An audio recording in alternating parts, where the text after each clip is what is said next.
This is advocate Daud Aslam and legal lens में हम आपको खुशामदीद कहते हैं। And today officially we are going to start our lecture series law gate word by Daud Aslam. So आज हम कानून शहादत ऑर्डिनेंस जैसा हमने प्लान किया था, तो सबसे पहले कानून शहादत ऑर्डिनेंस का आगाज़ करते हैं। तो मैं बड़े स्टार्ट में आपको ये क्लियर कर दूं कि this is totally for law gate students. हम इसमें जितनी भी एक्स्ट्रा डिटेल्स होंगी, जो प्रैक्टिकल एप्लीकेबिलिटीज़ हैं या जो फिलोसफिकल डिबेट होती हैं किसी भी लॉ को लेके, एक्ट को लेके, मेरी ये कोशिश होगी कि मैं उसमें नहीं पढ़ूँ। सिंपल जितना रिक्वायर्ड है लॉ गेट की प्रिपरेशन के लिए, स्टूडेंट्स के लिए, सिर्फ हम उसी पे फोकस करेंगे। तो let's start from the very first article, the कानून शहादत ऑर्डिनेंस।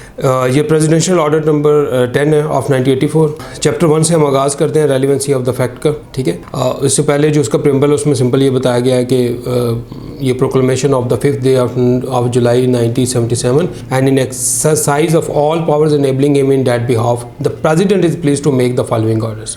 तो ऑर्डर्स में हम चैप्टर 1 है, पार्ट 1 है रेलिवेंसी ऑफ फैक्ट है, और प्रीलिमिनरी में short title, extent and the commencement है। द ऑर्डर में बी कॉल्ड द कानून शहादत order 1984। It extends to the whole of the Pakistan and applies to all judicial proceeding in or before any court, including a court martial, a tribunal, or other authority exercising judicial or quasi-judicial powers or jurisdiction, but does not apply to proceeding before an arbitrator. So that's a very clear कि सिर्फ arbitrators को छोड़ के, because arbitrator जो होते हैं वो legally authorise नहीं होते एविडेंस को जो है वो उसको एग्जामिन करने के। सो उनके अलावा जितनी भी प्रोसीडिंग्स होंगी, जितनी भी अथॉरिटीज़ होंगी जो लीगली अथराइज होंगी कि वो एविडेंस को जो है वो कर सकते हैं, एग्जामिन कर सकते हैं, तो वहाँ पे ये अप्लाई होगा। ठीक है, तो एक वर्ड आप याद रख लें कि आर्बिट्रेटर्स के लिए ये अप्लाई नहीं होता कानून शहादत। अब इंटरप्रिटेशन की जो क्लॉज है, second article, that's a very important. देखिए ये आपके ना प्रिंसिपल सेट करता है कि आगे जो आप एक्ट पढ़ने जा रहे हैं या जो ऑर्डिनेंस आप ये सारा पढ़ेंगे उसके प्रिंसिपल्स क्या होंगे, आप किस एंगल से उसको देखेंगे। तो generally we can say that कि आप कौन सा लेंस लगा के देखेंगे। जैसे अभी आप लीगल लेंस को देख रहे हैं, तो आपने क्या लेंस लगा के आगे ये इस पूरे के पूरे आपने इस ऑर्डिनेंस को देखना है। तो ये जनरल प्रिंसिपल सेट कर देता है, डेफिनेशन सेट कर देता है, बता देता है इंटरप्रिटेशंस के क्या चीज़ कैसे इंटरप्रेट होगी। तो आइए इसमें सबसे पहले हम देखते हैं कि in this order unless there is anything repugnant in the order और कॉन्टेक्स्ट, कोर्ट इंक्लूड्स ऑल जजेस and magistrates and all persons except arbitrators legally authorised to take evidence. अब देखें यहाँ पे मैं बता दें कि इस ऑर्डिनेंस में जहाँ पे भी कोर्ट का वर्ड आएगा तो वो उसका कोर्ट का मतलब क्या होगा। ठीक है, अब और जो पहले इन्होंने लाइन बताई है कि in this order unless there is anything repugnant, अब इसका मतलब ये होता है कि फॉर एग्जांपल इस ऑर्डिनेंस में कहीं पे कोर्ट का जिक्र आ चुका। ठीक है, अब फॉर एग्जांपल बता रहा हूँ, ऐसा इसमें मौजूद नहीं है, लेकिन एग्जाम्पल के तौर पर आपको समझाने के लिए आपको बता रहा हूँ कि फॉर एग्जाम्पल कोई ऐसी वर्डिंग किसी इलस्ट्रेशन में आ जाती है कि जी all the players were available, all the tennis player were available and one player was not available at the court. अब देखें ना, अब उसका जो कॉन्टेक्स्ट है वो बता रहा है कि भाई यहाँ पे किसी अदालत की बात नहीं हो रही, ये टेनिस कोर्ट की बात हो रही है। टेनिस प्लेयर जो है ना वो सारे अवेलेबल थे, but one player was not at the court. अब ये कोर्ट है, वो टेनिस कोर्ट की बात हो रही है। ठीक है, तो आपने इस तरह देखना है। अच्छा, अब ए और बी की बात करें तो बी में आता है जी document. Document means any matter expressed or described upon any substance by means of letters, figures or marks or by more than one of those means intending to be used or which may be used for the purpose of recording that matter। अब देखिए normal life में आप document किसको कहते हैं? हमारा concept ये है कि जैसे ये एक डॉक्यूमेंट है मेरे हाथ में, हम पेपर को या you know some of papers को हम ये कहते हैं कि भाई सब ये डॉक्यूमेंट है। बट यहाँ पे वो बता रहे हैं कि भाई सब हर चीज़ डॉक्यूमेंट है, जो भी चीज़ प्रेजेंटेबल है। अब उसमें उन्होंने उसको बता दिया कि भाई सब कोई भी ऐसी चीज़, ठीक है, वो फिगर हो सकते हैं, वो मार्क्स हो सकते हैं, ठीक है, वो कोई पत्थर के ऊपर लिखा हुआ हो सकता है। अब इलस्ट्रेशन में उन्होंने क्लियर कर दिया कि writing is a document, word printed, lithographed or photographed are documents, a map or a plan is a document, so an inscriptions on a metal plate or a stone is a document, right. So हर चीज़ वो document में आएगी। अच्छा, a caricature is a document. अब हम बात करते हैं एविडेंस की। Evidence includes all statement which the court permits or requires to be made before it by witnesses in relation to matters of fact under inquiry. So such statements are called oral evidence and all documents produced for the inspection of the court, such documents are called documentary evidence। देखिए evidence की 2 category उन्होंने define कर दी, तीसरी कोई category exist नहीं करती। एक category बता दी कि वो ओरल टेस्टमेंट, फॉर एग्जांपल उसमें आप ये जो जितने आपके विटनेसेस आते हैं ये वो आ जाते हैं फर्स्ट कैटेगरी में, और सेकंड कैटेगरी आपके डॉक्यूमेंट्स हैं। सो विटनेसेस के अलावा, ओरल एविडेंस के अलावा जितने भी एविडेंस हैं जो आप कोर्ट में सबमिट करेंगे is for the inspection of the court, वो डॉक्यूमेंट ऑल टाइप जितनी भी आप एविडेंस आप देंगे वो फिर डॉक्यूमेंट्री होती है। हाँ, ये एक बड़ा इंपॉर्टेंट है, आप इसको अंडरस्टैंड कर लें, ये अंडरस्टैंड करने के लिए बहुत ज़रूरी है। मैं थोड़ा सा स्पीड अप के साथ ये सारा इंशाल्लाह कोर्स कवर करेंगे। जहाँ पे ज़रूरत होगी ना कि अभी यहाँ पे रुक के बात करनी है तो इंशाल्लाह वहाँ पे हम इसको एक्स्ट्रा टाइम देंगे। अब फैक्ट्स जो है ये बड़ा इंपॉर्टेंट है। Facts includes anything, state of things or relation of things capable of being perceived by the senses, and secondly any mental condition of which any person is conscious। अब देखिए यहाँ पे उन्होंने फैक्ट्स की 2 कैटेगरी बता दी। Facts 2 ही category से belong करेंगे, या तो वो फिजिकल होंगे या फिर आगे क्या होंगे, साइकोलॉजिकल। ठीक है, अब फिजिकल क्या है कि कोई भी चीज़ जो आप अपनी सेंसेस से परसीव कर सकते हैं। आपने किसी चीज़ को देखा, ये फैक्ट है। आपने किसी चीज़ को सुना, ये फैक्ट है। आपने किसी चीज़ को चखा, ठीक है, ये भी फैक्ट है। और आपने किसी चीज़ को टच किया, छुआ, ये भी फैक्ट है। ठीक है, अब हाँ, अगर आपने किसी चीज़ को सूंघा तो ये भी फैक्ट है। तो ये सारे फैक्ट वो हैं जो फिजिकल हैं, राइट। अब जो सेकंड उन्होंने बताया कि any mental condition of which any person is conscious, so ये साइकोलॉजिकल है। ठीक है, मसलन आप किसी की इंटेंशन, किसी का इरादा आप देख नहीं सकते, आप सूंघ नहीं सकते, आप महसूस नहीं कर सकते, आप उसको अपने कॉन्शियस में आप उसको फील करते हैं कि यार, या किसी खास एंगल से आपने किसी को देखा, या किसी खास मूड में आपने किसी को देखा और आपने परसीव किया कि यार ये एंगर में है, ये गुस्से में है, ये फलां, इसकी ये कैफियत है। तो ये सारी चीज़ें ये भी फैक्ट्स हैं, but that belong to the second category, right. ये फिजिकल नहीं है, ये उसमें आता है। इलस्ट्रेशन देख लेते हैं quickly. That there are certain objects arrange in a certain order in a certain place is a fact. ठीक है, देखिए ये बुक यहाँ पे पड़ी है, ये लैपटॉप पड़ा है, ये मेरी ये चीज़ें पड़ी हैं, ये खास एक सर्टेन अरेंजमेंट्स है, ये भी एक फैक्ट है। आप देख रहे हैं अपनी आंखों से। डेट अ मैन हियर्ड और saw something is a fact. आपने कुछ भी देखा, कुछ भी सुना, ये फैक्ट है। That a man said certain words is a fact. आपने किसी ने कुछ भी बोला, ये फैक्ट है। That a man hold a certain opinion. अब ये सेकंड कैटेगरी की बात कर रहे हैं। ठीक है, अब पहले हम फिजिकल की बात कर रहे थे, अब ये जो डी है ये बात करिए आपकी साइकोलॉजिकल की। That a man hold a certain opinion, has a certain intention, act in a good faith और फ्रॉडुलेंटली, और uses a particular word in a particular sense, or is or was at a specified time conscious of a particular sensation is a fact. That a man has a certain reputation is a fact. Reputation भी आप देख नहीं सकते, ठीक है, उसकी एक ऐसी इसकी एग्जिस्टेंस नहीं है। ठीक है, इसके बारे में आपकी परसेप्शन होती। अच्छा, अब ये बाद में इजाफा हुआ था। ई जो इसकी क्लॉज है, the expression automated electronic information system, electronic document, electronic signature, advanced electronic signature and security procedures shall bear the meaning given in the electronic transaction ordinance 2002। यानी अगर ये सारी चीज़ें, इनमें से अगर कोई आप इस ऑर्डिनेंस में जिक्र आता है या उसके ऊपर आप अप्लाई करना चाहते हैं, तो इन सब चीज़ों के मीनिंग वो होंगे जो इलेक्ट्रॉनिक ट्रांजैक्शन ऑर्डिनेंस 2002 में बता दी गए। तो ये मीनिंग देखने के लिए आपको फिर ये देखना पड़ेगा। The expression certificate where the context to admit include the meaning given it to. ये सेम वही बात रिपीट की गई है कि सर्टिफिकेट का जो एक्सप्रेशन है वो आप भी इलेक्ट्रॉनिक ट्रांजैक्शन ऑर्डिनेंस से 2002 से लेंगे। अच्छा, one fact is said to be relevant to another when the one is connected with the other in any of the ways refer to in the provisions of this order relating to the relevancy of the fact. देखिए facts जो है ना वो एक दूसरे के साथ जुड़े होते हैं। सो वन फैक्ट अक्सर एक दूसरे के साथ होते हैं, क्योंकि एक एक्ट होता है तो उसी के साथ जो है ना वो फिर दूसरा अटैच हो जाता है। ठीक है, तो वो जितने भी होंगे जो एक दूसरे के साथ अटैच हो जाते हैं या अटैच होते हैं तो वो उनको हम रेलिवेंसी ऑफ फैक्ट में जो है वो काउंट करते हैं। So the expression fact in issue, that's a very important, includes any fact from which either by itself or in connection with other facts the existence, non existence, nature or extent of any right, liability or disability asserted or denied in any suit or proceeding necessarily follows. अच्छा, देखिए fact in issue क्या होता है। एक case में एक से ज्यादा फैक्ट इन इशू हो सकते हैं। ठीक है, हर वो फैक्ट जो अभी डिस्प्यूटेड है केस के अंदर, जो क्लेम है, अगर हम सिविल की बात करेंगे जो क्लेम है और लाइबिलिटीज़ की बात करते हैं इन क्रिमिनल केसेस, ठीक है, जो वो डिफाइन कर रहे होते हैं। ठीक है, आपकी लाइबिलिटी एजर्टेड या तो डिनाई हो रही होती है सूट प्रोसीडिंग में, या हम उसको एजर्ट कर रहे होते हैं। सो ये वो चीज़ें जिनके ऊपर आप कह लें जो बुनियादी आपका इशू होता है। ठीक है, फॉर एग्जांपल मैं आपको बताता हूँ कि ए मर्डर बी, ए ने बी का जो वो मर्डर कर दिया, तो देन जो फैक्ट इन इशू है वो मर्डर है। ए ने बी का मर्डर किया, so that is a fact in issue. तो अच्छा, यहाँ पे आप थोड़ी सी अंडरस्टैंडिंग ले लें कि ये जो पूरा का पूरा कानून शहादत आर्डर है, ये बेसिकली हम किसी ना किसी फैक्ट को प्रूव करने के लिए या डिसप्रूव करने के लिए करते हैं। इसकी ये अप्लाई होता है।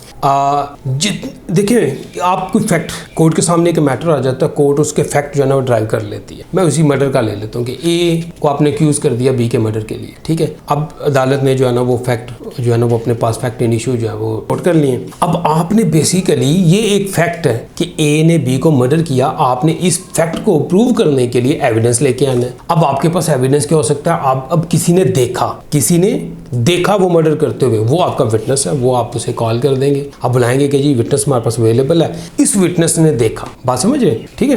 तो बेसिकली किसी फैक्ट इन इशू को प्रूव करने के लिए हम विटनेस जो है ना वो कॉल करते हैं, या हम डॉक्यूमेंट्री जो है वो शहादत देते हैं। अब आगे एक्सप्लेनेशन देख लें कि whenever under the provision of the law for the time being in force relating to civil procedure any court records an issue of fact, the fact to be asserted or denied in the answer to such issue is a fact in issue.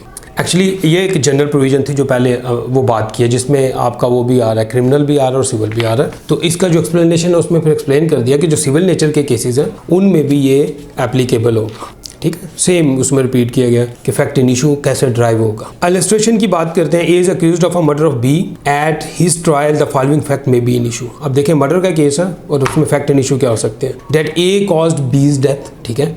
अब ये भी fact in issue है। That A had intended to cause B's death, ये भी fact in issue है। A had received grave sudden provocation from B, that's a fact in issue. That A at the time of doing the act which caused B death was by reason of unsoundness of mind incapable of knowing its nature.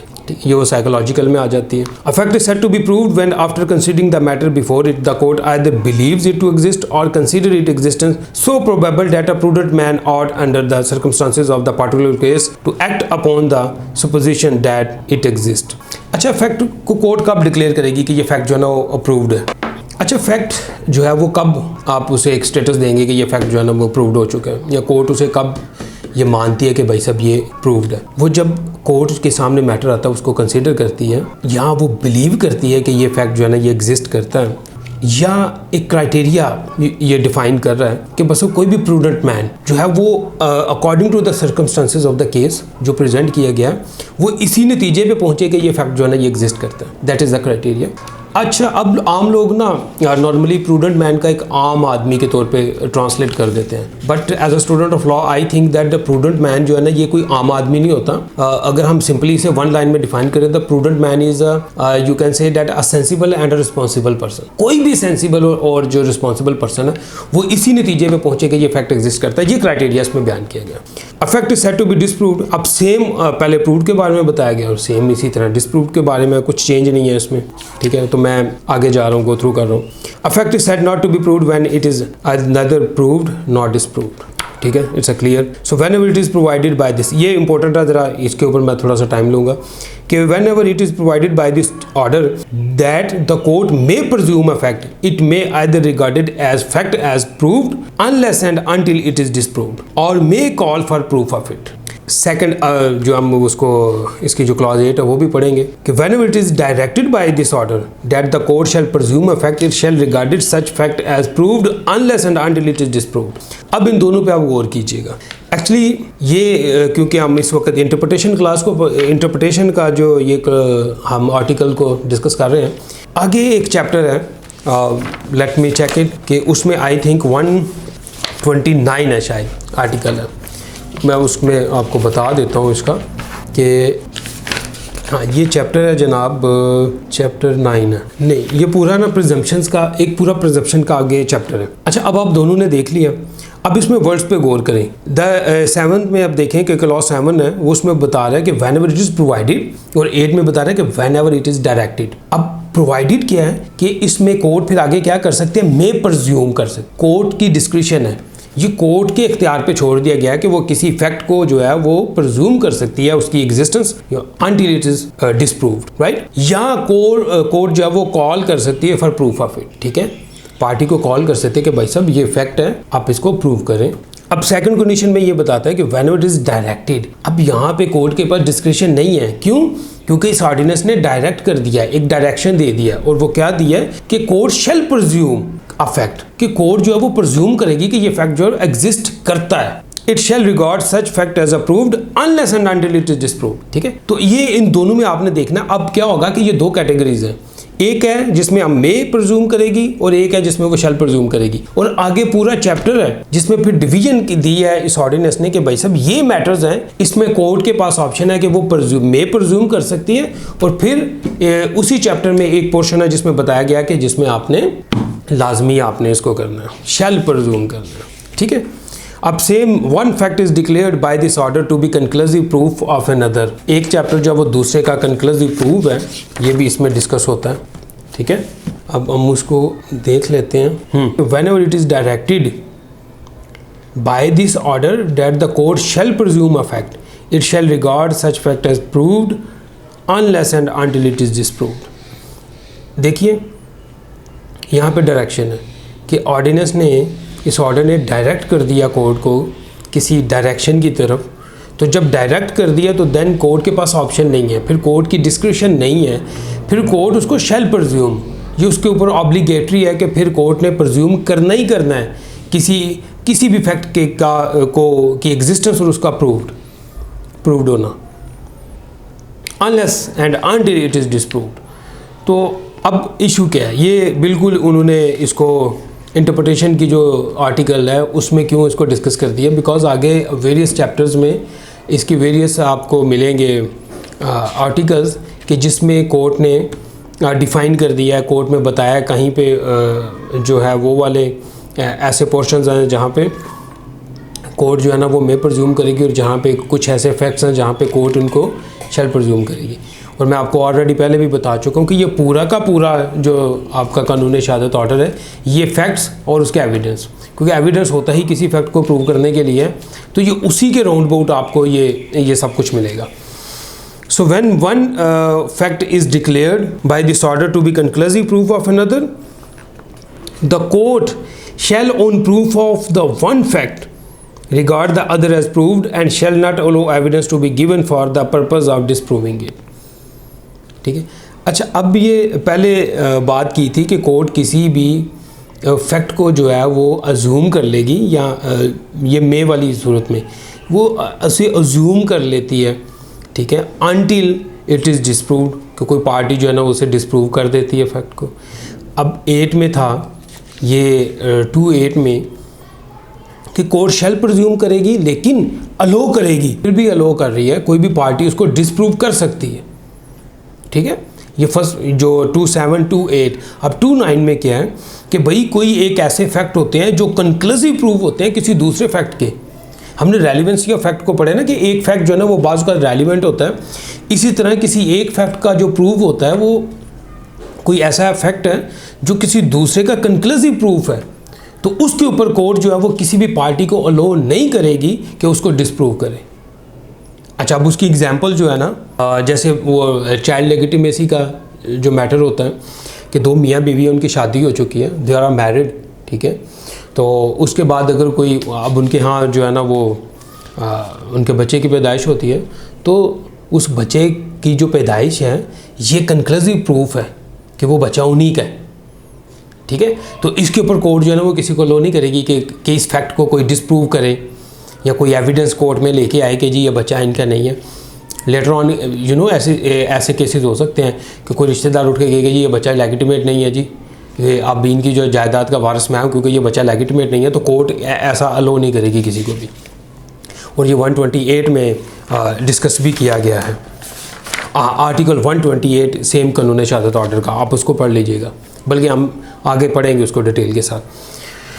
तो आज हम यहीं पे wind up करते हैं और कल next हम इंशाल्लाह जो चैप्टर 2 है इसका विटनेसेस का, वो हम 3 से लेके वो है 17 तक।